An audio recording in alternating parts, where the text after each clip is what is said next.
Hi guys, welcome back. இன்றைக்கி ஒரு mini vlog தான் பார்க்க போகிறீங்க. ரொம்ப நாள் கழித்து சற்று உடல்நிலை சரியில்லாதனால விலாக் போடாமல் இனிமேல் ரெகுலராக விலாக் வந்துடும். ஃபேமிலியார் ஃப்ரெண்ட்ஸோடு நிறைய ஊர் சுற்றியிருக்கேன் வச்சுருக்கேன். ஸோ ஃபஸ்ட்டு லாங் ட்ராவல்னால் எனக்கு மதுரை தான். நான் தனியாக அப்படி எங்கேயுமே நான் போனது கிடையாது. எதுக்கு இப்போ நான் மதுரைக்கு போகிறேன்னா, போகிறதுக்கு முன்னால் எனக்கு அங்கே கடவுள் நின்னார். கடவுள் கொடுத்ததுக்கு நான் ரொம்ப தேங்க்ஸ் சொல்கிறேன். எதுக்கு போகிறோன்னு பார்த்தீங்கன்னா, பாப்பா ஆதார் கார்டில் ஒரு சின்ன பிரச்சனை. லோக்கல் சேவை மையத்தில் இது எங்கேயுமே பார்க்க முடியாது, நீங்கள் மதுரைக்கு தான் போய் பார்க்கணுன்னு சொல்லிட்டாங்க. ஒரு 9:30க்கு நாங்கள் அங்கே போய் ரீச் ஆகிட்டோம். காலைல டிஃபன் சாப்பிட்டு போயிடலான்னு சொல்லி ஹோட்டலுக்குள்ளே நுழைஞ்சோம்.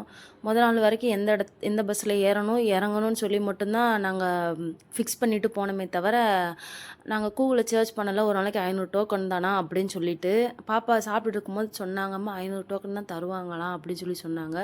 சாப்பிட்டு நாங்கள் வேகமாக அந்த இடத்துக்கு 10 மணிக்கு தான் ரீச் ஆனோம். அங்கே போனோன்னு பார்த்தீங்கன்னா, அந்த கடவுள் கீழே தான் எங்களுக்காக வெயிட் பண்ணிக்கிட்டு இருந்தார். என்னென்னு கேட்டிங்கன்னா, எங்கேம்மா போகிறேன்னு சொல்லி பாப்பா பார்த்து கேட்டாங்க. டோக்கன் வாங்க போகிறேன் அப்படின்ட்டு. நான் 4 மணிலேருந்து வரிசையில் இன்னும் 9 மணிக்கு டோக்கன் வாங்கியிருக்கேன், உனக்கு யார் டோக்கன் தரான்னு சொல்லி கேட்டாங்க. நான் சொன்னேன், அண்ணா எனக்கு டோக்கன் கொடுக்குறது இங்கே தெரியாது, நான் இந்த மாதிரி ஊர்லேருந்து நான் வரேன், எனக்கு டோக்கன் கொடுக்குறாங்கன்னு தெரியாதுண்ணா அப்படின்னு சொல்லி சொன்னேன். நான் 4:00 9:30 வரைக்கும் இவ்வளோ நேரம் நான் வரிசையில் நின்று தான் நான் வாங்கியிருக்கேன். இனிமேல் நீ டோக்கன் கிடைக்காது, நாளைக்கு தான் வரணும்னு சொன்னாங்க.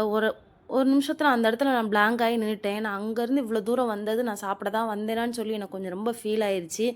அந்த டோக்கனை வச்சுக்கோன்னு சொல்லும் போது எனக்கு அவ்வளோ சந்தோஷம். ஏன்னு கேட்டேன்னா, அவங்க ஃபேமிலிக்குள்ள யாருக்கோ வாங்கி வச்சு டோக்கன் அவங்க வரல, இந்தாப்பா நீ வச்சுக்கோன்னு சொன்னது எனக்கு அவ்வளோ சந்தோஷம். காலையில் கடவுள்கிட்ட ப்ரே பண்ணிட்டு போனது, எனக்கு அந்த கடவுளே எனக்கு முன்னால் அங்கே போய் நின்ன மாதிரி ஒரு ஃபீலு. அது அந்த அண்ணா ரூபத்தில் தான் நான் பார்த்தேன்.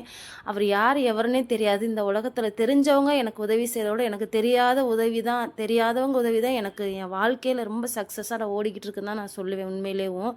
ஸோ அந்த டோக்கன் கொடுத்த அண்ணாவுக்கும் இப்போயும் நான் ரொம்ப தேங்க்ஸ் சொல்கிறேன். சாதாரண டோக்கனும் நீங்கள் சொல்லலாம், அதுக்கு ஒரு 4 மணி நேரம் நின்று நமக்காக ஒருத்தர் வாங்கி கொடுக்கணும்னு இருக்குது. அவங்க ஃபேமிலியில் வரல தான், அது நமக்காக வரணும்னு இருக்கும் போது எனக்கு அவ்வளோ சந்தோஷம்.